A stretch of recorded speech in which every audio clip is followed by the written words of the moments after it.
গাজায় গণহত্যার প্রতিবাদে উত্তাল দেশ, ঢাকায় মার্কিন দূতাবাসের নিরাপত্তা জোরদার। বাড়তি শুল্ক ৩ মাস স্থগিত চেয়ে ট্রাম্পকে প্রধান উপদেষ্টার চিঠি, আমদানি বাড়ানোর প্রতিশ্রুতি। এবং শুল্কারোপ নিয়ে ট্রাম্প প্রশাসনের সাথে দর কষাকষির আহ্বান, ক্রয়াদেশ স্থগিতে উদ্বেগ।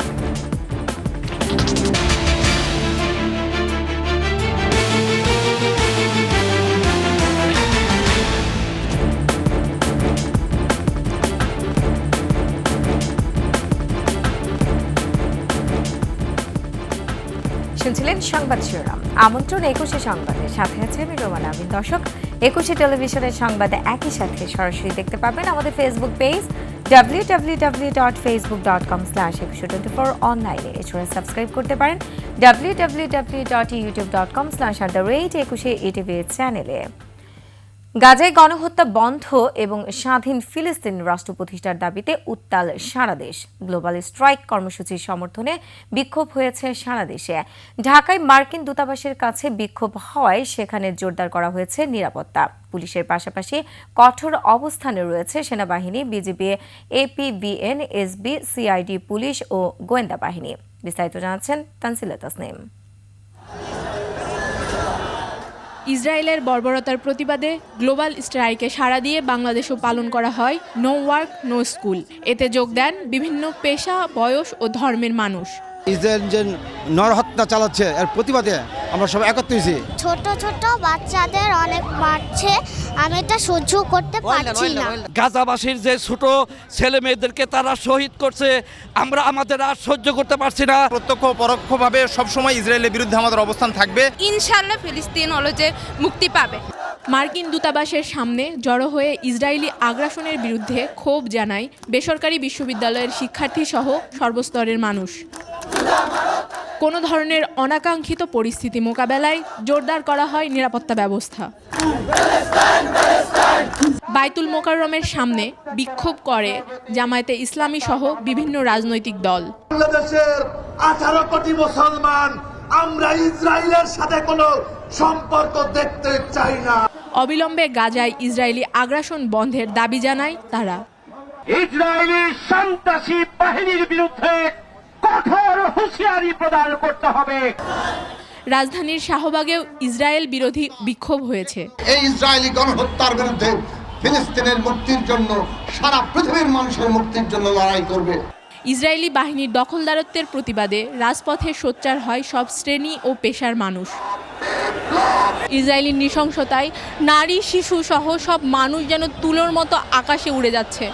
নিশ্চিহ্ন হতে বসেছে গাজা উপত্যকা। দ্রুতই এই হয়রানি এবং এই নির্যাতন বন্ধ করে আবার শান্তি ফিরিয়ে আনতে হবে ফিলিস্তিনে, এই আশা করছেন সকল আন্দোলনকারীরা। তানজিলা তাসনিম, ২১শে টেলিভিশন, ঢাকা। এদিকে গাজায় গণহত্যার প্রতিবাদে উত্তাল সারা দেশ। বিক্ষোভ থেকে গাজায় দ্রুত হত্যাকাণ্ড বন্ধের পাশাপাশি ইসরায়েলি সকল পণ্য বর্জনের আহ্বান জানানো হয়। এছাড়া সিলেটে কেএফসি ও বাটার শোরুমে ভাঙচুর করেছে উত্তেজিত জনতা। প্রতিনিধিদের তথ্য ছবিতে desk report. No work no school এই স্লোগানে গাজায় ইসরায়েলের গণহত্যার বিরুদ্ধে দেশের বিভিন্ন জেলায় বিক্ষোভ মিছিল ও অবস্থান কর্মসূচি পালন করা হয়েছে।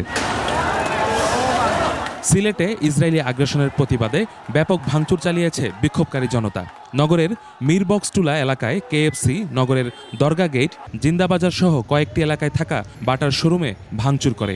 পরে পুলিশ গিয়ে পরিস্থিতি স্বাভাবিক করে। মুসলিমেরা কি করে? ফিলিস্তিনের মানুষ করে। ইসরায়েলি বাহিনীর নৃশংস গণহত্যা ও সৃষ্ট মানবিক বিপর্যয়ের প্রতিবাদে the world stop for Gaza শীর্ষক কর্মসূচি হয়েছে জাহাঙ্গীরনগর বিশ্ববিদ্যালয়ে। এতে একাত্মতা প্রকাশ করে পরীক্ষা স্থগিত ও কর্মবিরতি ঘোষণা করে প্রশাসন। একটা পরিবারের একজন সদস্য যদি ক্ষতিগ্রস্ত হয়, অন্য সদস্যরা যদি নিশ্চুপ থাকে এবং তাতে যদি তাদের সহমর্মিতা না থাকে, তাদের রক্ষা করার চেষ্টা না থাকে, সেটা যেমন পৃথিবী ভিলেজের ক্ষেত্রে তো একই ঘটনা ঘটছে। গাজাবাসীকে একাই এই কষ্টটা ভোগ করতে হচ্ছে, আর সারা পৃথিবী যেন দর্শক শ্রোতা। রংপুরে টাউন হলের সামনে প্রধান সড়কে অবরোধ করে বিক্ষোভ করে নানা শ্রেণী পেশার মানুষ। সমাবেশ থেকে অবিলম্বে হত্যা বন্ধের পাশাপাশি সকল ইসরায়েলের পণ্য বর্জনের ডাক দেওয়া হয়। ফিলিস্তিনি ভাই বোনদের পাশে দাঁড়ানোর জন্য আমরা রংপুরের পক্ষ থেকে আমাদের আজকের এই অবস্থান কর্মসূচি। রাজশাহী বিশ্ববিদ্যালয়ে গাজার জনগণের প্রতি সংহতি জানিয়ে সমাবেশ হয়েছে। এতে অংশ নেন শিক্ষক, শিক্ষার্থী সহ কর্মকর্তা কর্মচারীরা। খুলনা বিশ্ববিদ্যালয়ে হাদি চত্বরে প্রতিবাদ সমাবেশ মার্চ ফর প্যালেস্টাইন অনুষ্ঠিত হয়।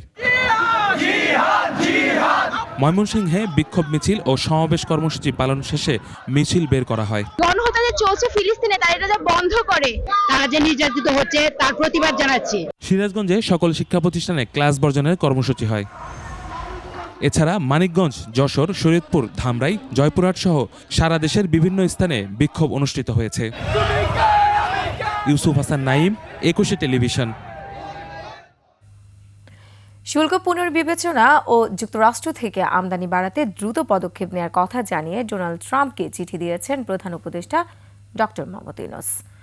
এতে যুক্তরাষ্ট্রের কৃষি পণ্যে শুল্ক শূন্যে নামিয়ে আনার পাশাপাশি তাদের শিল্পজাত পণ্যের শুল্ক অর্ধেকে নামিয়ে আনার কথাও জানানো হয়েছে।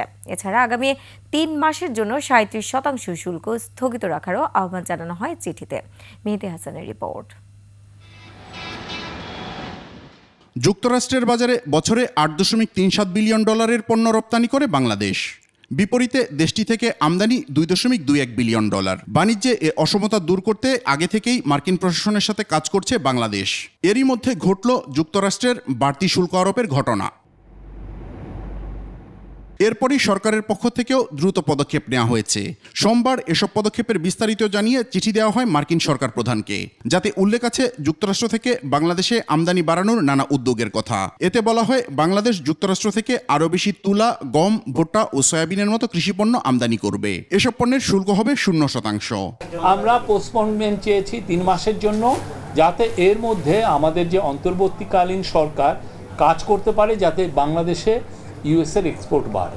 অন্যদিকে দেশটির গ্যাস টারবাইন, সেমিকন্ডাক্টর বা মেডিকেল সামগ্রী আমদানির উপর শুল্ক অর্ধেকে নামিয়ে আনা হবে। পাশাপাশি কাস্টমস সহ নানা অশুল্ক বাধা দূর করতে নেওয়া বিভিন্ন পদক্ষেপেরও উল্লেখ করা হয়েছে। We are eliminating certain testing requirements, rationalizing packaging, labeling and certification requirements and undertaking trade facilitation measures such as simplifying custom procedures and standard. চিঠিতে স্টারলিংকের বাংলাদেশে কার্যক্রম শুরু করতে দ্রুত গতিতে যেসব উদ্যোগ নেওয়া হয়েছে সে বিষয়েও উল্লেখ করা হয়েছে। ইউএসএ আমাদের মার্কেট শেয়ার, আমাদের এক্সপোর্ট মার্কেটটা আরও বেটার হবে। মেহেদী হাসান, 21 টেলিভিশন, ঢাকা। অতিরিক্ত শুল্ক আরোপ নিয়ে ট্রাম্প প্রশাসনের সাথে সরাসরি দর কষাকষির আহ্বান ইন্টারন্যাশনাল চেম্বার অফ কমার্স আইসিসির। সংবাদ সম্মেলনে এই আহ্বান জানানো হয় ব্যবসায়ীদের আন্তর্জাতিক এই সংগঠন। যুক্তরাষ্ট্রে অতিরিক্ত শুল্ক বাংলাদেশ সহ বিশ্বজুড়ে ব্যবসা বাণিজ্যে ক্ষতির কারণ হবে বলে আশঙ্কা করছে আইসিসি। মেহেদী হাসানের আরও একটি রিপোর্টে থাকছে বিস্তারিত। বর্তমানে কোনো গেল 2 এপ্রিল বিশ্বের অনেক দেশের উপরই পণ্য আমদানিতে বাড়তি শুল্ক আরোপ করে যুক্তরাষ্ট্র। বাংলাদেশের ক্ষেত্রে এ শুল্ক হার 37%। ব্যবসা বাণিজ্যের উপর অতিরিক্ত এই শুল্কের প্রভাব জানাতেই এই সংবাদ সম্মেলন। আইসিসি বলছে 1930 সালের পর যুক্তরাষ্ট্রের এ ধরনের শুল্ক আরোপের ঘটনা আর ঘটেনি। এতে বিশ্ব বাণিজ্য সংকটে পড়বে। আর যা ঘটেছে, যুক্তরাষ্ট্রের বাণিজ্য নীতির এক গুরুত্বপূর্ণ মোড় পরিবর্তন, যা বৈশ্বিক অর্থনীতির বড় ধরনের ঝুঁকি তৈরি করেছে।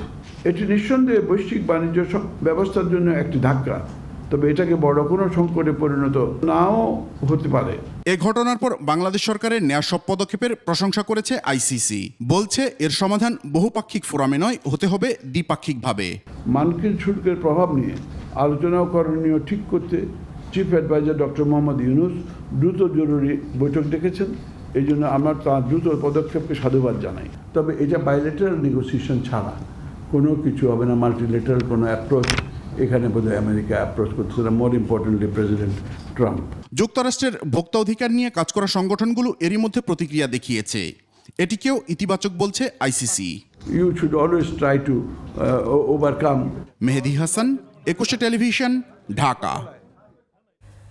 মার্কিন পণ্যে 50% পর্যন্ত শুল্ক ছাড় দেওয়ার প্রস্তাবকে খুবই ইতিবাচক বলছেন অর্থনীতিবিদ ও ব্যবসায়ী নেতারা। তারা বলছেন চিঠি দিয়ে থেমে থাকার সুযোগ নেই, যথাযথ তদারকি করতে হবে। এদিকে শুল্ক ইস্যুতে পোশাক খাতে কিছু ক্রয়াদেশ ও জাহাজীকরণ স্থগিতের ঘটনায় উদ্বেগ তৈরি হয়েছে ব্যবসায়ীদের মাঝে। হিরুজুম্মানের রিপোর্টে থাকছে বিস্তারিত। বৈশ্বিক বাণিজ্য ব্যবস্থায় ঝড় বইছে। যুক্তরাষ্ট্রের অস্বাভাবিক শুল্কের প্রভাব মোকাবেলায় তৎপর সরকার। পরিস্থিতি সামাল দিতে মার্কিন পণ্যে 50% শুল্ক ছাড়ের পাশাপাশি দেশটি থেকে আমদানি বাড়ানোর প্রস্তাবকে ইতিবাচক বলছেন ব্যবসায়ী নেতারা। আমরা খুব আশাবাদী যে সরাসরি প্রধান উপদেষ্টা মার্কিন যুক্তরাষ্ট্রের প্রধান রাষ্ট্রপতিকে চিঠি দিয়েছেন, এটা অবশ্যই অত্যন্ত গুরুত্বপূর্ণ। পাশাপাশি ইউএসটিআর চিঠি দিয়েছেন আমাদের বাণিজ্য উপদেষ্টা। এটার পিছনে অন্তত লেগে থাকতে হবে, ফলো আপে রাখতে হবে। তাহলে আমার বিশ্বাস যে আমরা এই কঠিন পরিস্থিতির মধ্য থেকে ভালো কিছু আমরা বের করে নিয়ে আসতে পারবো। তবে পোশাক খাতে কিছু ক্রয়াদেশ স্থগিত হওয়ায় কিছুটা উদ্বেগ তৈরি হয়েছে ব্যবসায়ীদের মাঝে। এক্সিস্টিং যেই শিপমেন্টটা আমার already on the way to USA, সেটার কি হবে? বায়ার যদি যাওয়ার পরে সে এই বিশাল পরিমাণে ট্যাক্স বা ট্যারিফ না দিয়ে যদি মাল রিলিজ করতে না চায়, তাহলে আমরা কিন্তু পেমেন্টটা পাবো না। দ্বিতীয়ত যে অর্ডারগুলো আমাদের হাতে আছে, কাউকে এটাকে স্থগিত করার জন্য বলছে। অর্থনীতিবিদরা বলছেন যুক্তরাষ্ট্র থেকে আমদানি বাড়িয়ে দুই দেশের মধ্যকার বাণিজ্য ঘাটতি কমানো কঠিন হবে না। দুটো বিষয়ের কথা উল্লেখ আছে। একটি হলো যে এই যে তাদের কাছ থেকে যে প্রোডাক্টগুলো ইম্পোর্ট করি, তো সেটার ক্ষেত্রে কিছু কিছু পণ্যের ক্ষেত্রে 50% ট্যারিফ কমাবেন এবং একই সঙ্গে বাংলাদেশ মার্কিন যুক্তরাষ্ট্র থেকে যে সমস্ত পণ্য আমদানি করে সেই আমদানি আরও বাড়াবেন। তো এই যে দুটো বিষয় আমি মনে করি যে এই দুটোই কিন্তু গেম চেঞ্জার হিসেবে কাজ করতে পারে। সংকট উত্তরণে সরকার সঠিক পথেই হাঁটছে বলছেন অর্থনীতিবিদ ও ব্যবসায়ীরা। হিরোজুম্মান, 21 টেলিভিশন, ঢাকা। সংবাদ এই পর্যায়ে একটা বিরতি নিচ্ছে। যখন ফিরছি তখন অন্যান্য খবরের সঙ্গে আরো থাকবে। দীর্ঘ 4 মাসেও বই পায়নি শিক্ষার্থীরা, পৌঁছে যাবে চলতি সপ্তাহে বলছে এনসিটিবি। বিরতির পর আবার আমন্ত্রণ 21 সংবাদে।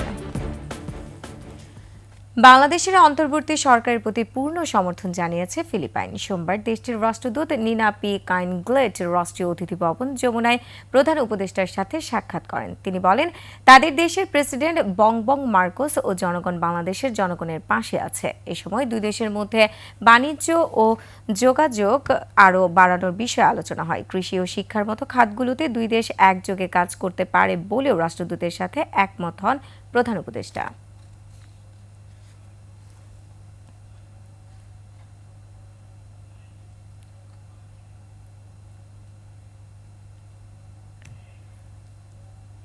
সংবিধান সংস্কার নিয়ে রাজনৈতিক দলগুলোর সাথে আলোচনা জুলাইয়ের মধ্যে শেষ হবে বলে জানিয়েছেন সংস্কার কমিশনের প্রধান অধ্যাপক আলী রিয়াজ।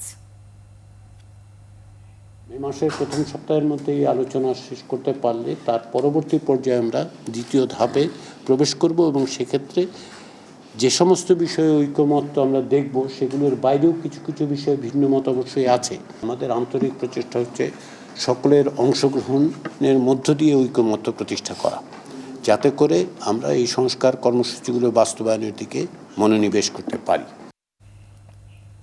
দীর্ঘ 4 মাসেও শিক্ষার্থীদের হাতে পৌঁছেনি বই। তবে জাতীয় শিক্ষাক্রম ও পাঠ্যপুস্তক বোর্ড এনসিটিবি বলছে চলতি সপ্তাহে বাকি বই পৌঁছে যাবে শিক্ষা প্রতিষ্ঠানগুলোতে। এদিকে মানহীন বই বিতরণের জন্য অভিযুক্ত কয়েকটি ছাপাখানাকে জরিমানা করেছে এনসিটিবি। আদিত্য মামুনের রিপোর্ট। 2025-26 শিক্ষাবর্ষের প্রাথমিক মাধ্যমিকের জন্য গেল জানুয়ারিতেই 41 কোটি বই বিতরণের লক্ষ্যমাত্রা থাকলেও শতভাগ বই পৌঁছাতে সময় লাগলো প্রায় 4 মাস।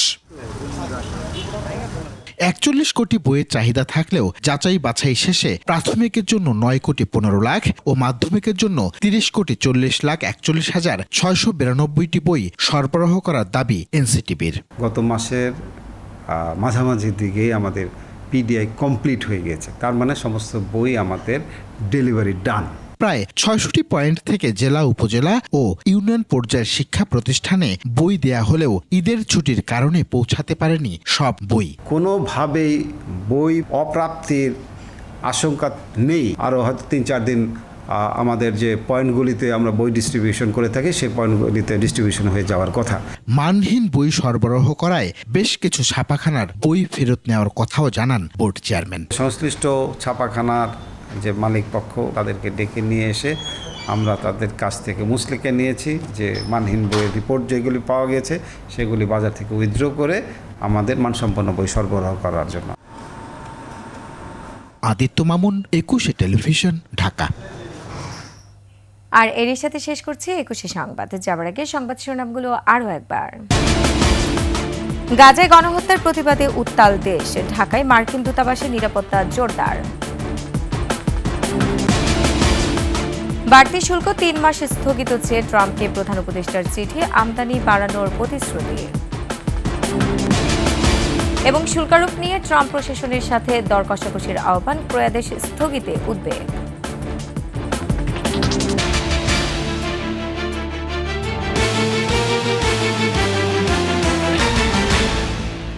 দর্শক, সর্বশেষ সংবাদ জানতে ডায়াল করুন 2021 নম্বর আর ভিজিট করুন 21-tv.com এই ওয়েবসাইটে। ফেসবুকে ভিজিট করতে পারেন www.facebook.com/2124 অনলাইনে। এছাড়া সাবস্ক্রাইব করতে পারেন www.youtube.com/@21etv চ্যানেলে। এতক্ষণ সঙ্গে থাকার জন্য ধন্যবাদ। পরবর্তী সংবাদ রাত 11টায় দেখার আমন্ত্রণ রইল। 21-এর সাথেই থাকুন।